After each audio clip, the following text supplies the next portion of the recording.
Well, guys, I tried to fly my the 228 today, but I couldn't get it off the ground. My runway was too rocky, just bumpy enough that it kept bouncing all over. I couldn't get a good smooth, and it would bounce off the runway and veer off out into the hay over there. So yeah, right off, you know, go down a runway and then it'd veer off into that hay before I could get it off the ground and get into that hay stubble there. And consequently, I actually got about 3 feet off the ground once, and it did kind of a roll to the right, came in on this wing. But the end result is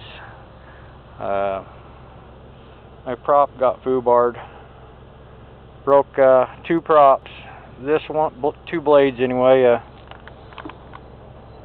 That one broke the tip off of that. So until I get new props, no sense trying to fly that.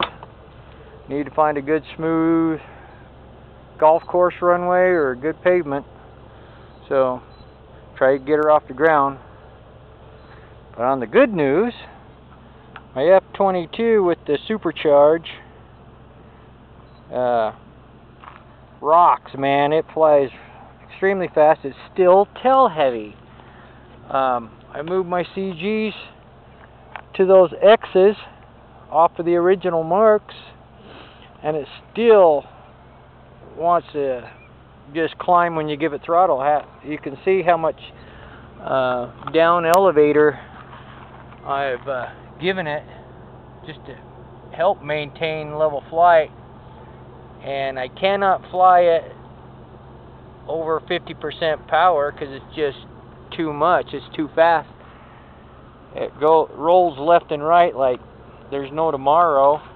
So I still got a lot of learning to do on how to fly these buggers, but I can hand launch this. I can't take off on that gravel because the rocks kick up from the front tire and go right into the fan, blow a prop. So I don't want to do that.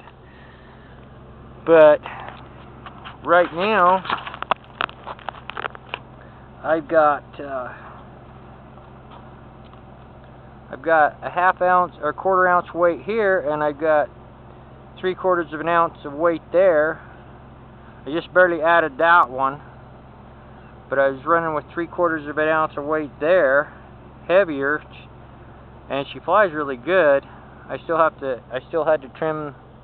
do down elevator trim, and just to maintain control because it's so fast, and in a blink of an eye I could be clear over those trees down there, which is about 500 yards, 600 yards. I could be well over those trees in a blink of an eye if I opened the throttle up over 50%. It's just extremely fast, especially for me. Now, to an expert pilot, they say it was slow, but I say it's pretty damn fast. As you saw in my other video, it will hold itself to see it, and it'll go vertical now. So I'm flying around at quarter throttle, half throttle. I did, when I was trying to figure out the trim balance and how fast it rolled on me, I did come down on the nose once, banged its nose, but this thing is so much stronger. I did wrinkle it here, so I'll have to iron that out probably. And one of the hits, it was braking right here. That held up really strong, that I can tell.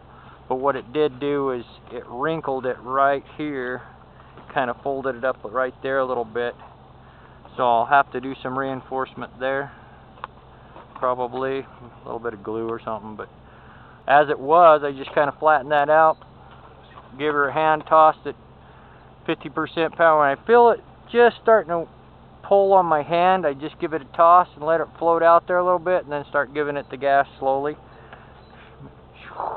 Bye bye Blackbird, she's gone, man. So this one flies. So I'm gonna be doing a lot of practicing aileron control and elevator yank and bank with this plane, because it is so tough. When it hits, it so far it don't break. It hasn't. I mean, most of them are right side up. There's one out there by them sprinklers. I found it upside down. That's about 250 yards out where she came down. But that's where we're at. Thanks.